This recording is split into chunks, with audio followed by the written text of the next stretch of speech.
Minutos depois, Cenália e Krisha chegaram no endereço onde mora Mário Viana.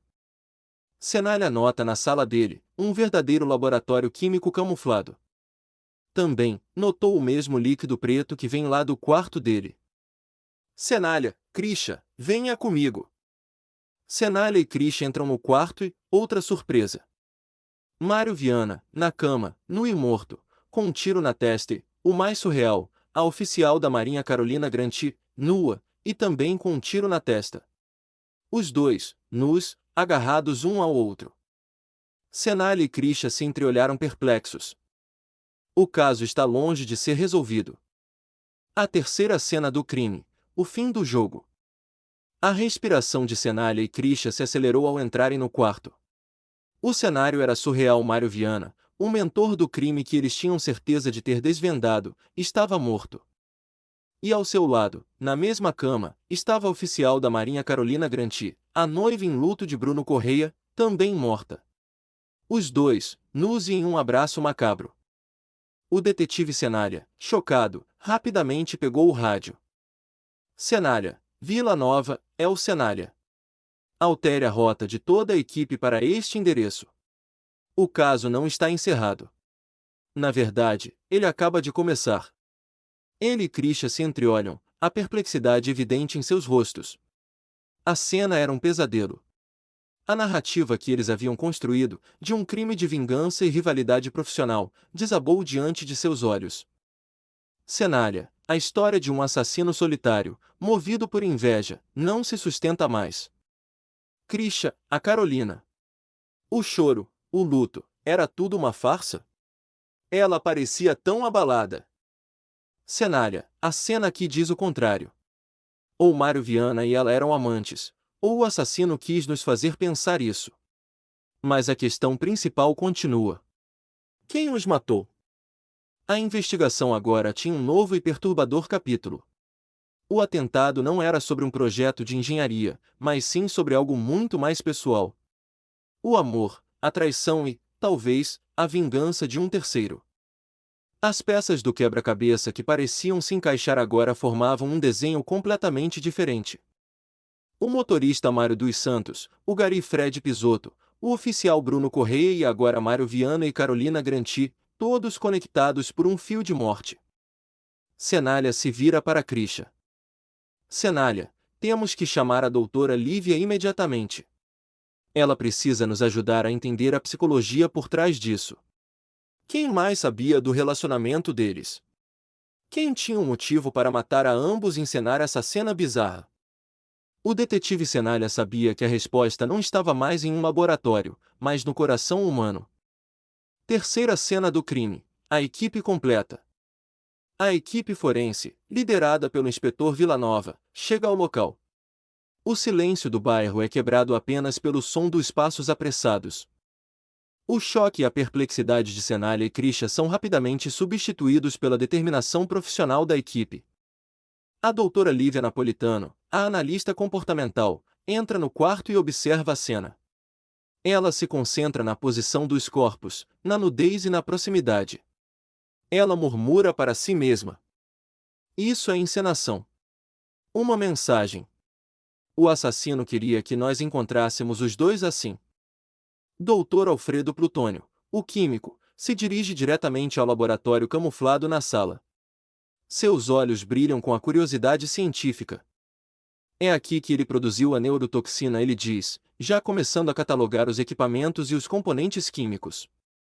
O doutor João Luiz Paludo, o legista, se aproxima da cama. Ele faz uma avaliação preliminar dos corpos, notando as duas marcas de tiro na testa. O tiro foi a queima-roupa, ele diz a Cenália. Parece que a morte foi instantânea para ambos. Não houve sofrimento. A análise de balística do Dr. Wagner Trindade. O Dr. Wagner Trindade, especialista em balística, chega ao quarto. Ele analisa os corpos e o trajeto das balas. Com uma lanterna, ele busca por estojos de munição. Wagner, é uma pistola semiautomática. De calibre pequeno, provavelmente .22. O tiro na testa de Mário Viana e na de Carolina Granti foram feitos de uma distância muito próxima. O calibre .22 é pequeno para causar ferimentos de entrada e saída. A bala ficou dentro da cabeça. Wagner aponta para o buraco na cabeça de Mário Viana, depois para o de Carolina. Wagner, é a mesma arma, sem dúvida. O calibre, o tipo de tiro. Agora, a pergunta é: foi um assassinato seguido de suicídio? Senalha e Krisha prendem a respiração. Wagner, não. A trajetória dos tiros torna isso impossível. O tiro na cabeça de Carolina foi feito com o atirador em pé, posicionado acima dela. O tiro em Mário Viana foi feito da mesma forma. Isso não é um pacto de suicídio. Isso é um duplo homicídio. A revelação do especialista em balística é o golpe final na teoria do triângulo amoroso que Senalha e Krisha estavam começando a construir. Havia uma terceira pessoa no quarto, uma terceira arma e um terceiro assassino. O atirador é desconhecido. Laboratório forense, a análise de Paludo. O doutor João Luiz Paludo, com sua habitual seriedade, se aproxima de Senalha e Krisha. Os três estão no laboratório forense, o silêncio pesado preenchido apenas pelo zumbido dos equipamentos. Senalha, doutor Paludo, o que as autópsias revelaram? Além do óbvio, é claro. Paludo, a morte foi instantânea em ambos os casos, a bala ainda está alojada na cabeça de ambos. Mas há algo mais, algo que muda completamente o cenário do crime. Ele se vira para Senalha, a revelação pesando em sua voz. Paludo, em meu exame preliminar, detectei que a oficial da Marinha Carolina Granti e Mário Viana tiveram relações sexuais poucas horas antes de morrer. Senalha e Krisha se entreolham, a perplexidade inicial sendo rapidamente substituída por uma conclusão gelada.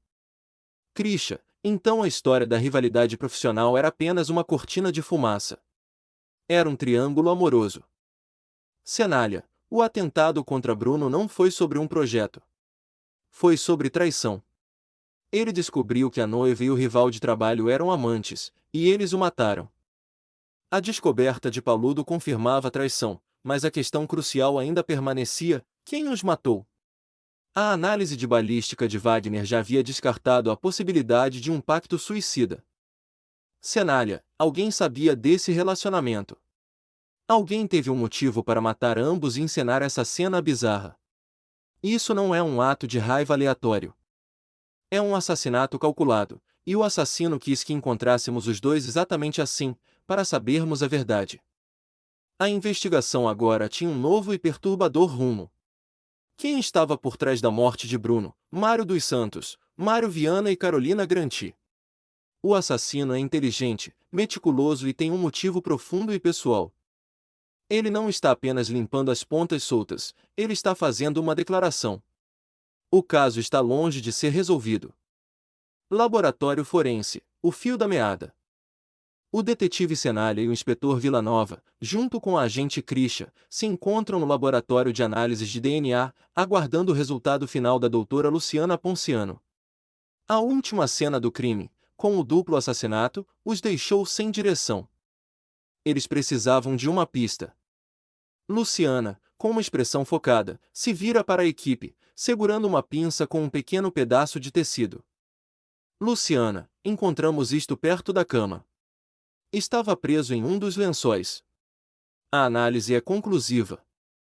Ela coloca o tecido em um pequeno recipiente e o mostra para a equipe. É um pequeno fragmento de pano, de cor laranja com uma listra verde. Senalha, é um pedaço de uniforme.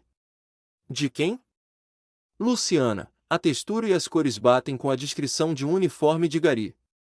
Mais especificamente, da empresa de limpeza urbana de Brotóvia. Senalha se congela. Ele se lembra do depoimento do gari Fred Pisotto. O gari estava usando um uniforme da limpeza urbana. Krisha, aquele caminhão de lixo, Senalha. O que o Fred mencionou? A empresa dele.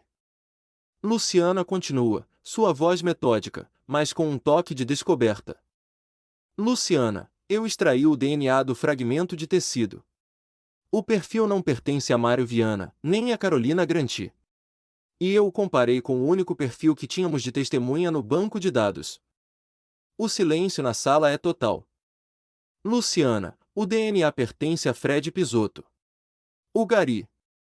A revelação é um golpe para todos. O Gari, que se apresentou como uma vítima e uma testemunha ocular, na verdade era o elo que faltava. Ele não era uma vítima, e seu depoimento não era apenas um favor à polícia, era sua forma de se inserir na investigação e se vingar. Cenália, ele não era uma testemunha. Ele era o cúmplice de Mário dos Santos. O caminhão de lixo, a presença dele no desfile, a história do pacote para a prefeita, tudo mentira. Ele estava lá para a explosão, ele sabia de tudo. A equipe percebe que o caso não foi sobre um triângulo amoroso ou inveja profissional. O verdadeiro criminoso, que encenou toda a tragédia, era alguém que estava observando tudo nos bastidores, esperando o momento certo para se vingar de todos os envolvidos. O verdadeiro cérebro por trás dos crimes era o Gari, Fred Pisotto. Ele estava limpando todas as pontas soltas.